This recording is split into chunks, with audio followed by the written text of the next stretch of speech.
오늘 보신 하나님의 말씀은 고린도후서 4장 16절 말씀이 되겠습니다.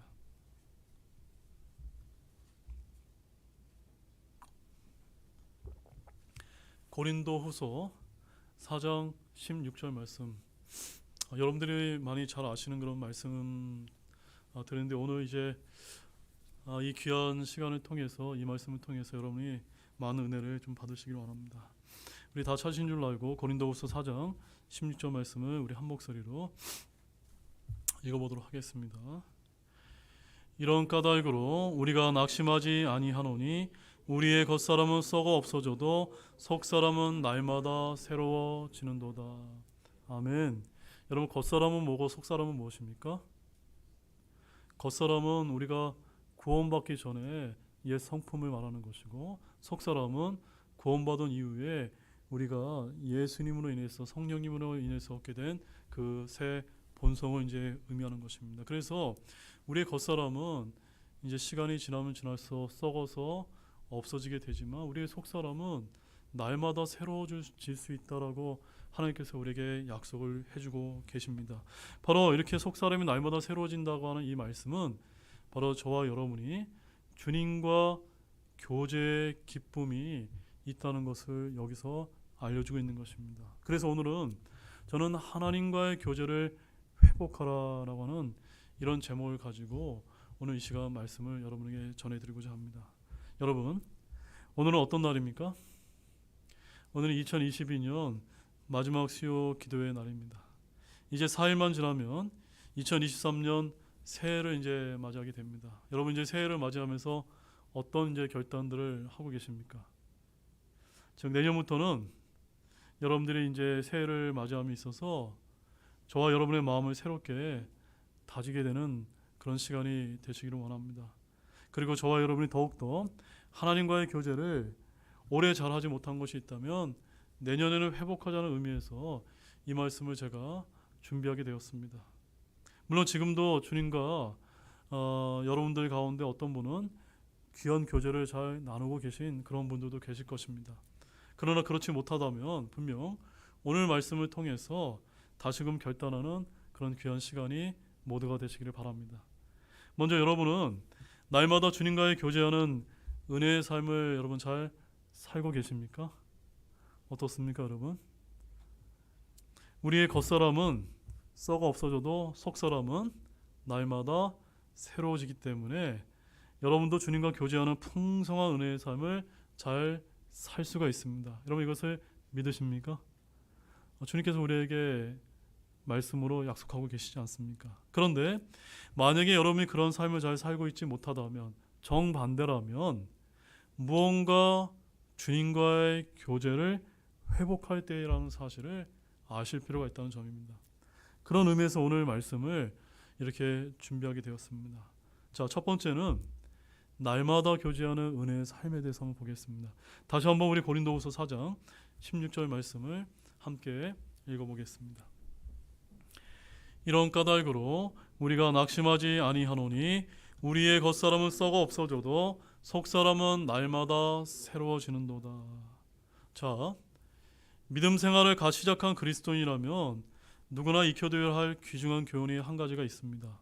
그것은 바로 하루도 거르지 않는 주님과의 교제가 저와 여러분에게 절대적으로 필요하다는 것입니다. 이 교훈은 그리스도인의 삶을 처음 시작했다고 해서 늘 배우는 것이 아닙니다. 또 새롭게 회심했다고 해서 늘 알게 되는 것도 아닙니다. 그리스도인은 죄를 용서받고 하나님의 자녀로 받아들여지고 성령님을 통해 기쁨을 누리며 예수 그리스도와 매일 새롭게 교제하면서 귀한 은혜를 누리고 있음을 항상 깨달아야만 됩니다. 이 진리를 분명히 익히지 못하는 바람에 수많은 그리스도인들이 자신들의 신앙을 잃어버리고 있습니다. 세상의 유혹이나 옛 성품의 유혹을 견디지 못합니다. 최선을 다해 죄와 싸우고 하나님을 섬기려고 노력하지만 그럴 만한 능력이 없기 때문입니다. 그들은 진정으로 비밀을 깨달을 수가 없습니다. 여러분은 예수님께서 하늘나라에서도 하루도 거르지 않고 자신의 사역을 우리 안에서 계속 행하고 계시다는 사실을 알고 계십니까? 그렇기 때문에 우리에게는 누구와의 교제가 필수적입니까? 바로 주님과의 교제가 필수적이라는 사실을 반드시 기억할 필요가 있습니다. 하지만 그러기 위해서는 한 가지 조건이 필요합니다. 각 영혼은 주님의 사랑과 은혜를 내려받기 위해서 그분께 매일매일 여러분의 소중한 시간을 할애할 필요가 있다는 점입니다. 홀로 주님과 함께 시간을 갖는 것은 여러분이 영적으로 성장하고 능력을 갖추는 데 반드시 필요한 조건이기 때문입니다. 자, 이와 관련돼서 마태복음 한번 찾아보겠습니다. 마태복음 11장 25절에서 30절 말씀을 보시게 되면 예수님께서 어떤 말씀을 우리에게 하고 계신지를 함께 보도록 하겠습니다. 마태복음 11장 25절에서 30절입니다. 다 찾은 줄 알고 한 목소리로 읽어보겠습니다. 그때 예수님께서 응답하여 이르시되 오 하늘과 땅의 주이신 아버지여, 아버지께서 이것들을 지혜롭고 분별 있는 자들에게는 숨기시고 아기들에게는 드러내셨으니 감사하나이다. 과연 그러하옵나이다. 아버지여, 그리하심이 아버지께서 보시기에 좋았나이다.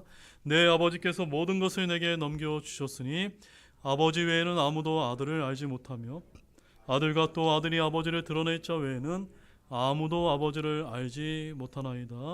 수고하고 무거운 짐진 모든 자들아, 너희는 내게로 오라. 내가 너희에게 안식을 주리라. 나는 마음이 온유하고 겸손하니 너희 위에 내 멍에를 메고 내게 배우라. 그러면 너희가 너희 혼을 위한 안식을 찾으리니 내 멍에는 쉽고 내 짐은 가벼우니라 하시니라. 아멘. 여러분, 주님께서 어떻게 저와 여러분을 초청하고 계십니까? 수고하고 무거운 짐진 모든 자들아, 내게로 오라라고 아무것도 여러분에게 요구하는 것 없이 내게 오라라고 이렇게 초청하고 계십니다. 바로 주님께서는 저와 여러분과 함께 교제하기를 청하고 계신 것입니다.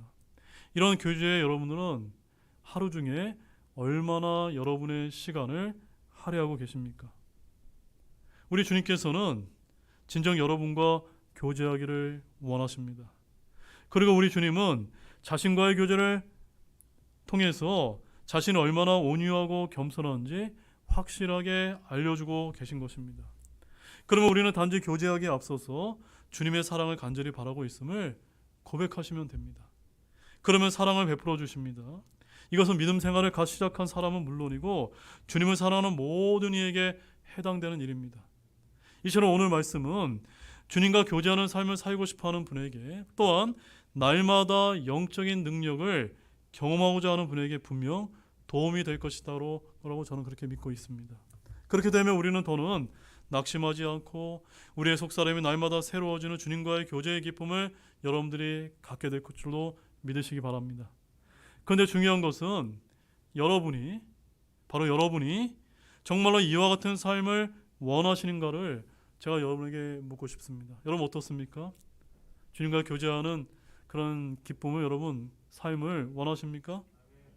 우리가 이런 삶을 잘 원하지 않는 이유가 있다면 그 이유가 무엇인지 아십니까? 그것은 바로 우리가 주님과의 교제하는 기쁨을 온전히 제대로 느끼고 있지 못하기 때문입니다. 여러분 아시겠습니까? 그것을 여러분들이 잘 아신다면, 그것을 잘 깨닫는다면 여러분은 분명 한번 주님과의 교제의 기쁨을 맛보신 분은 또다시 그 주님과의 교제의 기쁨을 맛보려고 나아갈 것이기 때문이라는 점입니다. 그래서 두 번째는 우리 주님과 교제하는 기쁨에 대해서 좀 보겠습니다. 자, 마태복음 1장 21절 말씀을 보십시오.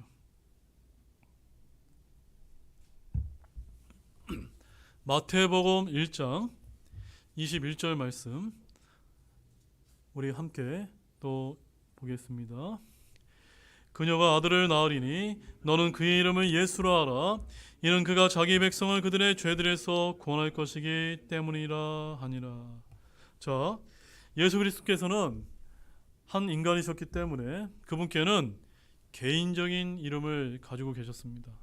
그래서 그 당시에 예수님께서 이제 사역을 하셨던 그 당시에 그분의 어머니, 그분의 제자들, 그분의 모든 친구는 주님은 이와 같은 이름 곧 예수라고 불렀다는 점입니다. 그러나 그들은 아마도 그 이름이 의미하는 바에 대해서 별다른 생각이 없었지 모릅니다. 그런데 오늘날은 어떻습니까? 오늘날 대다수 그리스도인들 역시도 바로 그 예수라는 이름에 어떤 보화가 담겨 있는지 거의 알지 못하는 때가 많은 것 같다라는 것이 이제 오늘날의 실상이라는 점입니다. 그가 자기 백성을 그들의 죄들에서 구원할 것이기 때문이라. 많은 사람이 십자가에서 돌아가신 예수님의 죽음이나 하늘나라에서 우리 중보자로서 일하시는 주님의 사역에 관해서는 어느 정도 생각을 해보지만 예수님이 살아계신 인격체로서 하늘나라에서도 우리를 생각하시며 날마다 우리에게 그분 자신을 계시하기를 갈망하신다는 사실은 저와 여러분이 잘 깨닫지 못할 때가 많이 있습니다. 근데 우리 주님은 우리가 날마다 사랑과 경배로 자신과의 교제로 나아오기를 정말로 원하고 계십니다. 그리스도인들이 흔히 모든 죄악에서 자신을 건져내 달라고 주님께 기도하지만 그로 말미암아 얼마나 놀라운 일이 이루어지는지는 거의 알지 못하는 것 같습니다. 살아계신 주님은 그분 자신을 우리에게 계시하시며 그분의 사랑으로 말미암은 능력을 통해 죄에 대한 애착이 우리 안에서 떠나가게 만들어 주신다는 점입니다. 예수님이 우리를 온갖 죄악에서 구해주시는 것은 그분과 함께 나누는 인격적인 교제를 통해서입니다.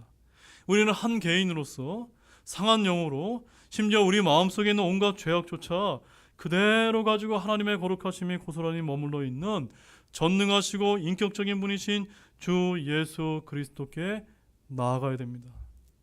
그리고 우리 마음속에 계신 그분의 성령께서 일하심으로 말미암아 서로에 대한 사랑과 갈망의 표현으로 그분과 우리가 교제를 나눌 때 그분의 사랑은 결국 우리 안에 있는 온갖 죄악을 쫓아내고 정복하게 될 줄로 아시기를 바랍니다.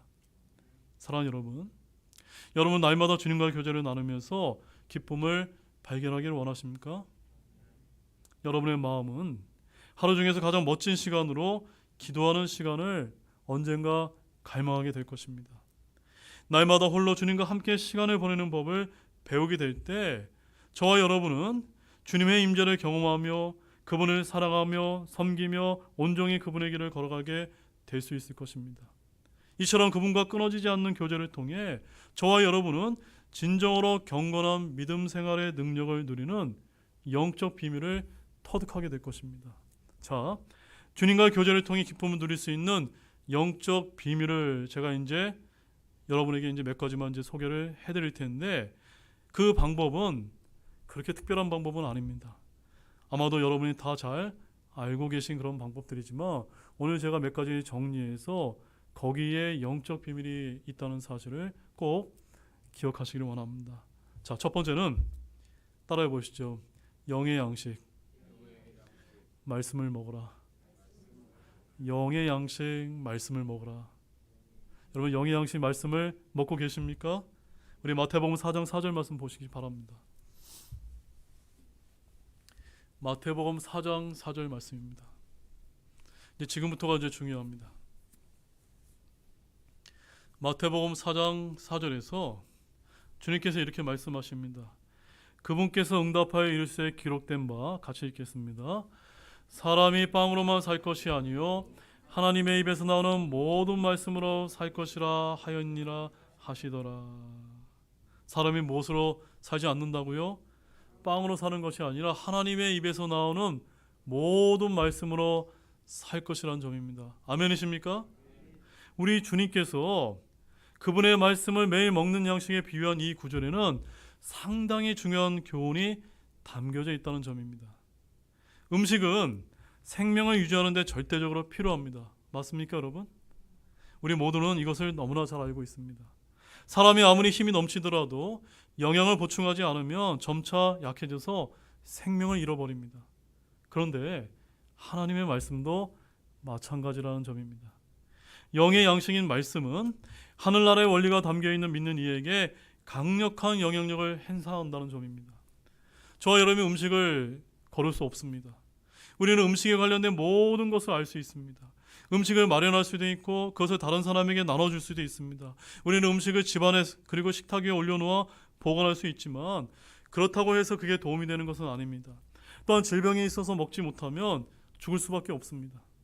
마찬가지로 하나님의 말씀을 겉핥기로 알거나 그것을 다른 이들에게 가르쳐도 도움이 되지 않습니다. 하나님의 말씀을 그저 생각만 하는 것으로는 충분할까요? 충분하지 않을까요? 충분하지 않습니다. 하나님의 말씀을 영의 양식으로 받아서 먹고 우리의 마음과 삶에 새겨야 합니다. 제가 뭐라고 말씀드렸습니까?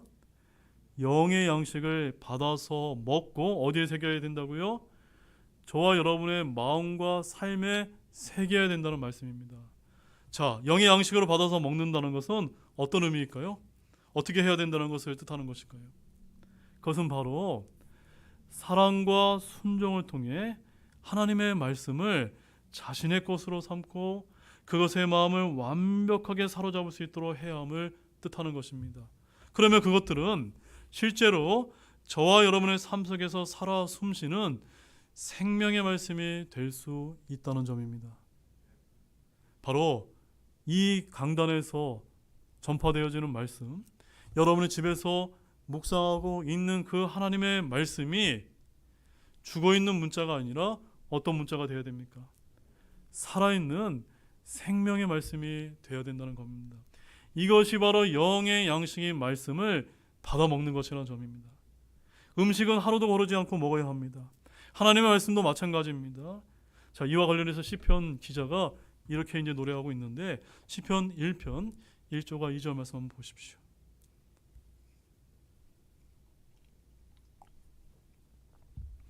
자, 여기 보면 이제 시편 기자가 어떻게 영의 양식을 받아서 먹었는지 그 예를 아주 잘 여기서 보여주고 있습니다.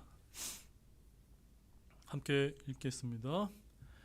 하나님을 따르지 않는 자들의 계획대로 걷지 아니하고 죄인들의 길에 서지 아니하며 조롱하는 자리에 앉지 아니하는 사람은 복이 있나니 그는 주의 율법을 기뻐하며 그분의 율법을 밤낮으로 묵상하는도다. 어떻게 하는 것이 영의 양식을 받아서 먹는 겁니까? 주님의 율법을 어떻게 말씀을 기뻐하고 그 말씀을 밤낮으로 묵상하는 것입니다. 아멘이십니까? 네. 여러분 어떻습니까? 이런 삶을 여러분들이 잘 살고 계십니까? 시편 119편 97절에서는 시편 기자는 또 이렇게 이야기합니다. 오, 내가 주의 법을 얼마나 사랑하는지요. 그 법이 종일토록 내 묵상거리이니이다 라고 말씀하고 있습니다.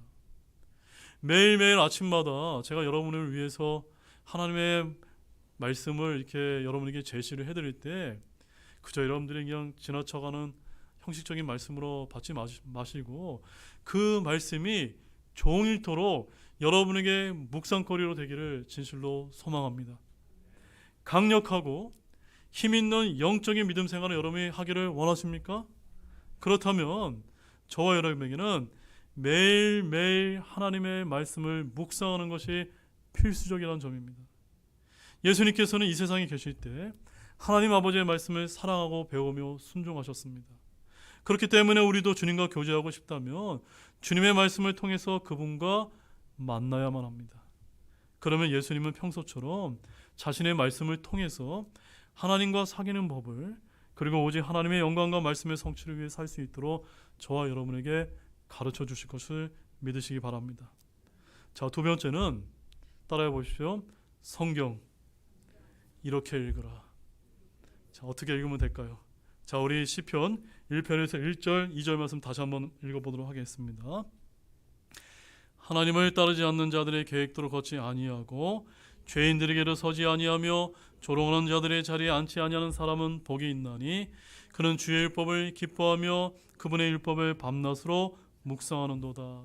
자, 앞서 영의 양식의 말씀을 어떻게 먹어야 하는지를 살펴보았는데 그것을 하려면 성경 말씀을 읽는 것이 또한 중요하다는 점입니다.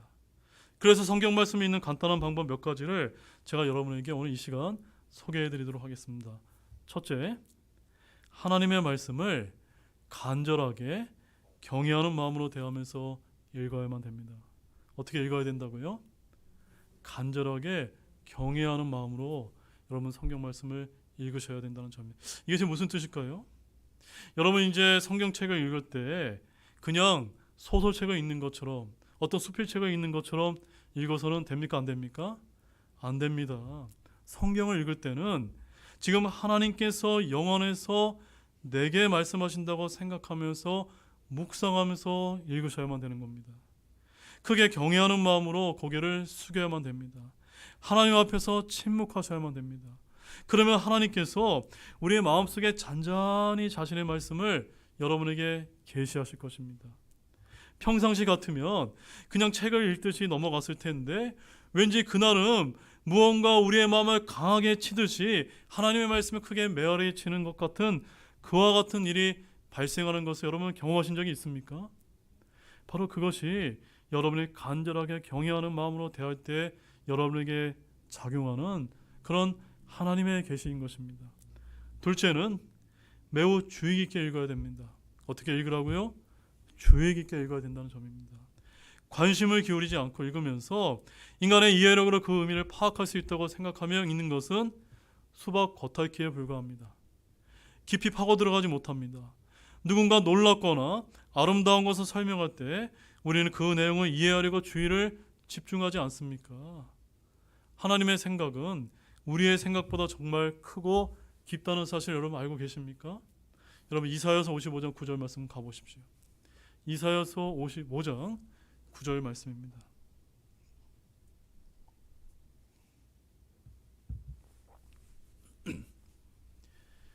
이사야서 55장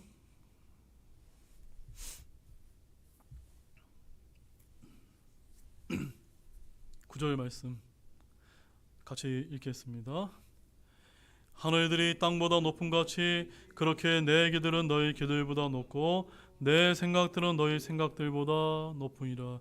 여기 내 생각이 누구의 생각이십니까? 하나님의 생각이 우리의 생각보다 저 이 땅과 하늘만큼 높다라고 주님께서 말씀하고 있지 않습니까? 그런데 여러분들이 성경 말씀 읽을 때 어떻게 읽고 계십니까? 그냥 소설책 읽듯이 신문기사 읽듯이 그렇게 읽고 계십니까?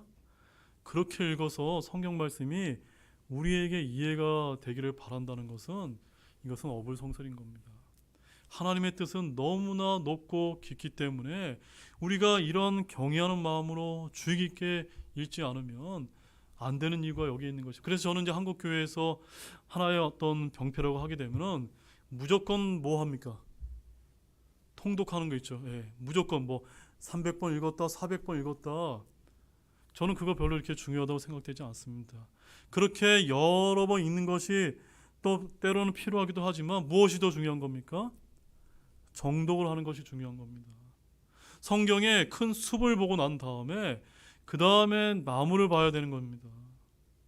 마태복음이 구약인지 신약인지 이런 것도 제대로 알지 못하는 가운데 우리가 성경 말씀을 읽는다면 어떻게 그 마태복음이 제대로 우리가 읽을 수 있겠습니까?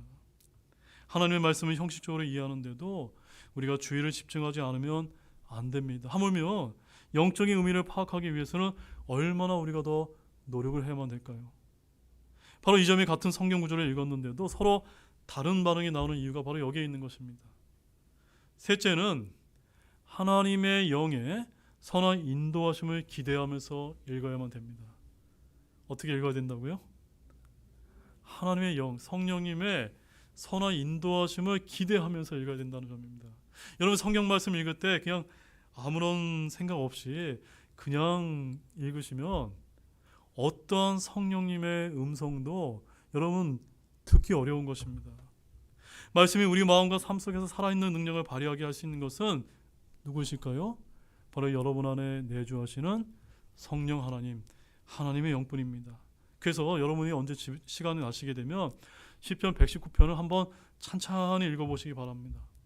다윗이 하나님께 가르쳐달라고, 눈을 뜨게 해달라고, 이해할 수 있게 도와달라고, 하나님의 길을 따르고 싶은 마음이 들게 해달라고 얼마나 간절히 기도하는지 여러분이 그 말씀을 통해서 확인해 보시기 바랍니다. 그 다음에 넷째는 하나님의 말씀을 밤낮으로 마음과 삶에 간직하겠다는 흔들림 없는 목적을 가지고 읽으시기를 바랍니다. 마음과 삶이 완벽하게 말씀의 영향을 받아야만 합니다. 그래서 다윗은 말합니다. 시편 119편 97절 말씀에 이렇게 말씀합니다. 내가 주의 법을 얼마나 사랑하는지요. 그 법이 종일토록 내 묵상거리이니이다. 아시겠습니까 여러분? 하나님의 말씀이 여러분의 삶을 완전히 지배해야 된다는 점입니다. 이것이 다윗과 저와 여러분의 차이인 것입니다. 이처럼 저와 여러분도 온종일 일상에서 하나님의 말씀을 마음에 소중히 간직하고 묵상하시기를 바랍니다. 하나님의 말씀을 진정으로 받아들일 때까지 시편 119편을 다시 한번 읽어보시기를 바랍니다. 그리고 하나님께서 일깨워 주시고 그 영적인 교훈을 삶 속에서 실천하게 하실 때까지 여러분의 기도를 멈추지 마시기를 바랍니다. 그 다음에 5번째는 처음 사랑을 회복하라입니다. 자, 우리 계시록 2장 4절 말씀 보십시오. 계시록 2장 4절 말씀입니다. 계시록 2장 4절 말씀. 자, 주님과의 교제를 우리가 회복하는 문제에 있어서 이 5번째 사항이 또한 중요하다는 점입니다. 계시록 2장 4절 말씀 읽겠습니다. 그럼에도 불구하고 내가 너를 책망할 것이 조금 있나니 이는 내가 내 처음 사랑을 버렸기 때문이라. 이 교회는 어느 교회입니까? 에베소 교회입니다. 지금 에베소 교회를 향해서 주님께서 책망하시는 말씀이 있는데, 그런데 여러분, 이 에베소 교회를 보게 되면요, 원래는 그렇게 책망받을 만한 교회는 아니었습니다. 그래서 계시록 2장 2절에서 3절 말씀을 보게 되면 이 에베소 교회가 얼마나 열정적이고 얼마나 좋은 행적들을 가졌는지 총 8가지를 제시하고 있는데, 우리 2절과 3절 말씀을 한번 읽어보면서 그것을 한번 찾아보도록 하겠습니다. 내가 내 행위와 수고와 인내를 하며 내가 악한 자들을 용납할 수 없음을 아노니 스스로 사도로 말하나 사도가 아닌 자들을 내가 시험하여 그들이 거짓말의 장이됨을 알아내었고 또 참고 인내하며 내 이름에 수고하고 낙심하지 아니하였노라. 여러분 8가지 찾으셨습니까? 에베소 교회 행위, 수고, 인내, 악한 자를 용납할 수 없음, 또 사도가 아닌 자들을 시험하여 거짓말의 장이 있는 것을 알아낸 점입니다. 그 다음에 참고 인내한 것, 내 이름을 위해 수고하고 낙심하지 않은 것, 이런 8가지 너무나 귀한 본을 보여주고 있지 않습니까? 그런데 이 교회가 무엇 때문에 책망받고 있습니까? 무엇 때문에 책망받고 있죠? 5절 말씀 같이 한번 읽어보도록 하겠습니다. 그러므로 내가 어디에서 떨어졌는지 기억하고 회개하며 처음 행위를 하라. 그리하지 아니하고 내가 회개하지 아니하면 내가 속히 내가 가서 내 등잔대를 그것의 자리에서 옮기리라. 그 행적이 무엇이었습니까?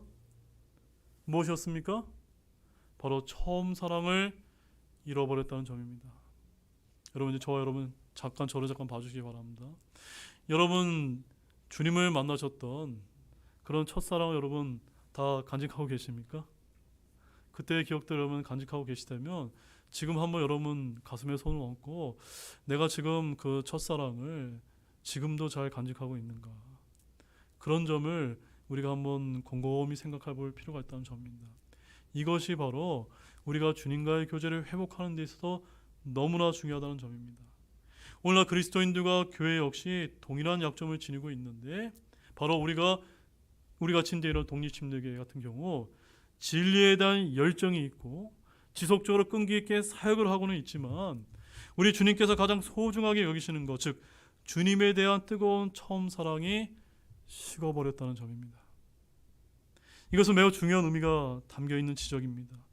교회와 공동체, 그리스도인들 모든 선한 일의 모범을 보여줄 수는 있을지 모르지만 기도의 골방에서 주님과 다정하게 교제를 나누는 모습은 저와 여러분이 거의 찾아볼 수가 없습니다.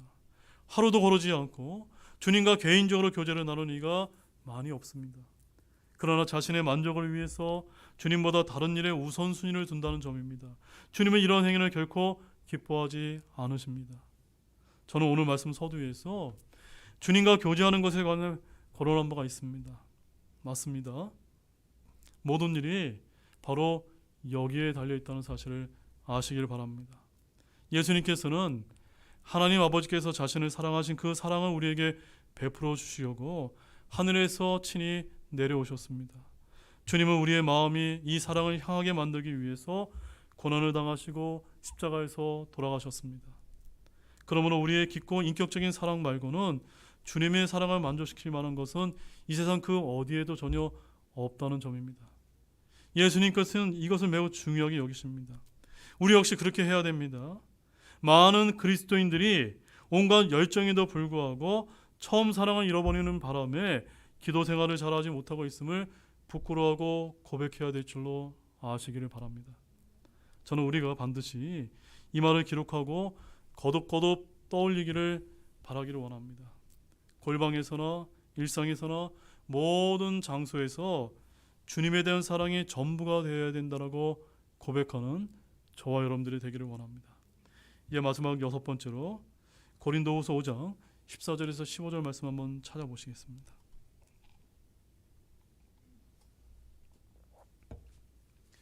고린도후서 5장 14절에서 15절 말씀입니다. 함께 읽겠습니다. 이는 그리스도의 사랑이 우리에게 그 일을 강제하기 때문이라. 우리가 이같이 판단하노니 곧 한 사람이 모든 사람을 위해 죽었으면 모든 사람이 죽었느니라. 그분께서는 모든 사람을 대신하여 죽으신 것은 살아있는 자들이 이제부터는 자기 자신을 위해 살지 아니하고 자신들을 대신하여 죽었다가 다시 일어나신 분을 위해 살게 하려 하심이라. 자, 여기는 상중적인 삶이 이제 언급이 되어 있습니다. 먼저 예쁜 성을 따라 살아가는 육신적인 그리스도인의 삶이 있습니다. 이 사람은 오직 자기 자신만을 위해서 살아갑니다. 둘째는 진정 영적인 그리스도인의 삶입니다. 이 사람은 오직 그리스도를 위해서 살아갑니다. 셋째는 하늘에 계신 그리스도의 삶인데 예수님은 전적으로 저와 여러분을 위해서 살고 계십니다. 우리 그리스도인들은 오직 자기 자신만을 위해 살아가는 삶이 얼마나 어리석은 것인가를 확실히 깨달을 필요가 있습니다.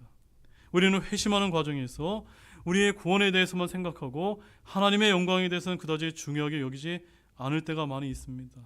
또한 자신의 고귀한 피로 저와 여러분을 구속하신 주 예수 그리스도께서 각 사람에게 요구하시는 명령에 대해서도 별로 생각하지 않는 경향이 있습니다. 우리는 자신을 위해 살아가면서 주님을 위해서는 거의 아무것도 하지 않는 삶에 만족하려고 합니다. 그러나 자기 자신을 향한 고귀한 부르심을 받아들여 하나님을 섬기기 위해 전적으로 자신의 삶을 거룩히 구별하여 주님께 드리는 특권과 축복을 깨닫는 성도야말로 진정한 행복을 발견하게 될 것입니다. 그런데 그런 삶을 살아가지 못하도록 방해하는 장애물이 무엇인지 아십니까? 그것은 바로 저와 여러분의 불신이라는 사실을 아시길 바랍니다. 사탄은 우리가 주님께 완전히 순복하는 삶은 불가능하다라고 속삭인다는 점입니다. 그런데 우리는 이렇게 고백하기를 원합니다.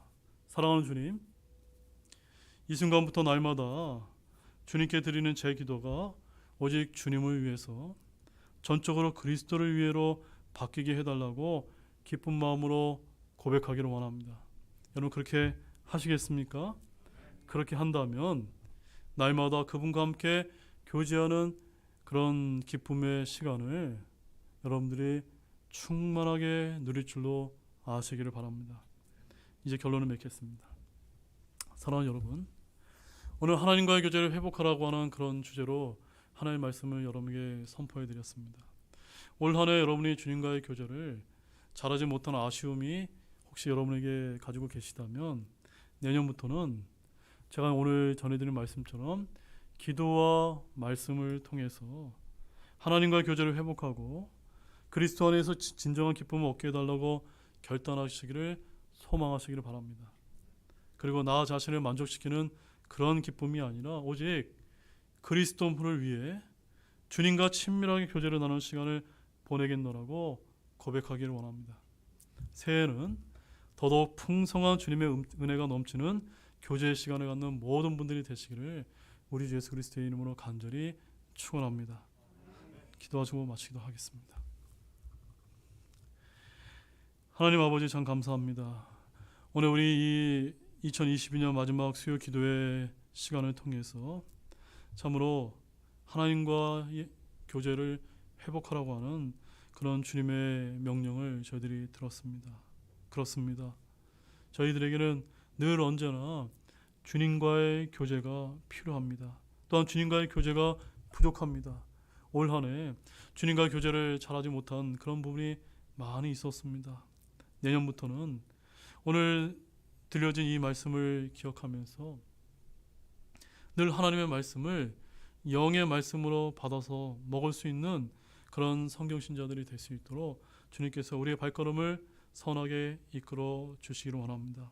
그리하여 주님과의 교제의 기쁨을 다시 한번 저희들이 찾고 그 기쁨을 나만 누리는 것이 아니라 그 기쁨을 누리지를 못하는 많은 사람들에게 찾아가서 인격적으로 내가 만난 주님을 증거할 수 있는 우리 사랑하는 모든 우리 지체들이 될 수 있도록 주님께서 내년에는 크게 축복을 허락해 주시기를 원합니다. 참으로 감사드리며 이 모든 말씀 예수님의 이름으로 간절히 기도하였습니다. 아멘. 잠시 오늘 말씀을 가지고 기도하시면서 내년 한 해 정말 이 선포된 말씀을 통해서 주님과의 교제가 더욱더 새롭게 시작될 수 있도록 결단하는 그런 기도의 시간을 가지시고 마치도록 하겠습니다.